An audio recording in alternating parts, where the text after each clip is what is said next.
اللہ تعالیٰ بندوں کو آزماتا ہے،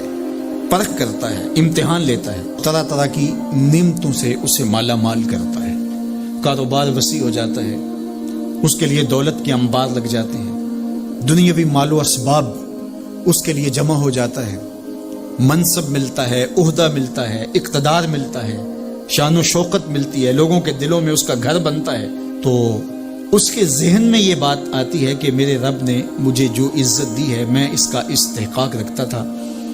اور میں اگر اس لائق نہ ہوتا تو مجھے کیوں نوازا جاتا، تو گویا میرا رب میرے اوپر راضی ہے۔ اور پھر جب محفل نعت میں مہمان خصوصی بھی بن گئے تو پھر تو ان کے نفس کو اور تسکین مل گئی۔ جب پیر صاحب نے بھی ان کو ہی اہمیت دی تو پھر انہیں لگا کہ واقعہ ہی ہمارا رب ہم پہ راضی ہی ہے، تبھی تو ہمیں مذہبی طبقوں کے اندر بھی اہمیت مل رہی ہے، حالانکہ وہ جانتے ہیں کہ ہم نے یہ دولت کیسے حاصل کی ہے، وہ جانتے ہیں کہ ہمیں سجدے کی توفیق نصیب نہیں ہے، وہ جانتے ہیں کہ آج اس محفل میں مہمان خصوصی سے تو کل ہم شراب خانے میں تھے، انہیں پتہ ہے، لیکن اس کی طرف توجہ نہیں جاتی، سوچتے نہیں ہیں، بلکہ وہ یہ سمجھتے ہیں کہ ہمیں یہ جو عزت مل رہی ہے یہ اللہ تعالیٰ کی طرف سے ہماری کسی قبولیت کی وجہ سے یہ عزت ہے، حالانکہ یہ ان کی آزمائش تھی، ان کا امتحان تھا۔ دوسری بات، وَأَمَّا إِذَا مَبْتَلَاهُ، اور جب اللہ اس کو آزماتا ہے، فَقَدَرَ عَلَيْهِ رِزْقَهُ، اور اس کے رزق کو تنگ کرتا ہے، اس کو آزمائش کی بھٹی میں ڈالتا ہے، فَيَقُولُ رَبِّي أَهَانَنِ، تو پھر وہ چیخ اٹھتا ہے، میرے رب نے تو مجھے ذلیل کر کے رکھ دیا۔ بیماری آ جائے، ابتلا میں مبتلا ہو تو وہ کہتا ہے کہ میرا رب مجھ سے ناراض ہو گیا۔ تو یہ انسان کی کج فکری، ایسا نہیں ہے۔ کسی شخص کو دولت کا دیا جانا یہ اللہ کی رضا کی دلیل نہیں ہے، اور کسی شخص کو غربت کے امتحان میں ڈالا جانا یہ اللہ کی ناراضگی کی دلیل نہیں ہے۔ حضرت امام رازی نے لکھا ہے کہ مکے سے لے کر طائف تک 70 ایسے نبیوں کی قبریں ہیں جن کی وفات صرف بھوک کی وجہ سے ہوئی،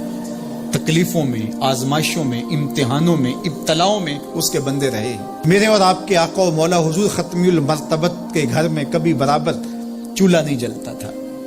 کبھی کھانے کے لیے کچھ میسر نہیں ہوتا تھا، پانی پی کے اور کھجور کھا کے گزارا ہوتا تھا، تو یہ تو کوئی دلیل نہیں ہے۔ اللہ کی رضا کی دلیل کیا ہے؟ نیکی کی توفیق مل جانا، اور اللہ کی ناراضگی کی دلیل کیا ہے؟ کسی شخص کا گناہ پہ دلیر ہو جانا۔ کوئی بندہ گناہ پہ دلیر ہے اور معصیت، نافرمانیاں، اللہ کے حکموں کو توڑنا اس کا مزاج ہے، تو سمجھو اللہ اس سے ناراض ہے۔ اور اگر کسی کو اللہ نے سجدے کی توفیق دی ہے، کسی کو اللہ نے اپنے راستے میں خلوص کے ساتھ خرچ کرنے کی توفیقات عطا کی ہیں، حلال حرام کی تمیز اس کو عطا کر دی گئی ہے، تو پھر سمجھ لو کہ اللہ اس پہ راضی ہے۔ باقی رہی بات کہ کسی کو دولت کا زیادہ دیا جانا، کسی کو کم دیا جانا، تو یہ آزمائش ہے۔ اب جو اہل ایمان ہیں، اللہ کے بندے ہیں، وہ کیا کرتے ہیں؟ جب دولت زیادہ ملتی ہے، اقتدار ملتا ہے، منصب ملتا ہے، تو بس اللہ کے شکر کے دائرے میں آ جاتے ہیں، اور جب مصیبت آتی ہے، تکلیف آتی ہے، اذیتوں میں مبتلا ہوتے ہیں، تو پھر وہ یہ نہیں کہتے کہ ہمارے رب نے ہمیں ذلیل کر دیا، بلکہ وہ اس پہ صبر کرتے ہیں اور اللہ کے حضور دعائیں کرتے ہیں، التجائیں کرتے ہیں کہ مالک تو نے جو جس آزمائش میں ڈالا ہمیں پورا اترنے کی توفیق نصیب فرما، ہماری سفید پوشی کا بھرم نہ ٹوٹے،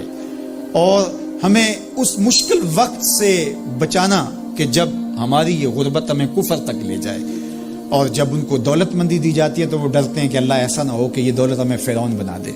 یہ دولت ہمیں نمرود بنا دے، ہمارے اندر بخل پیدا ہو، تکبر پیدا ہو، ہمارے اندر غرور پیدا ہو، تو وہ اس حالت کے اندر اللہ تعالیٰ کا شکر یا دوسری حالت میں اللہ کے حضور صبر کی توفیق مانگتے ہیں اور صبر کے ساتھ اپنی زندگی گزارتے ہیں۔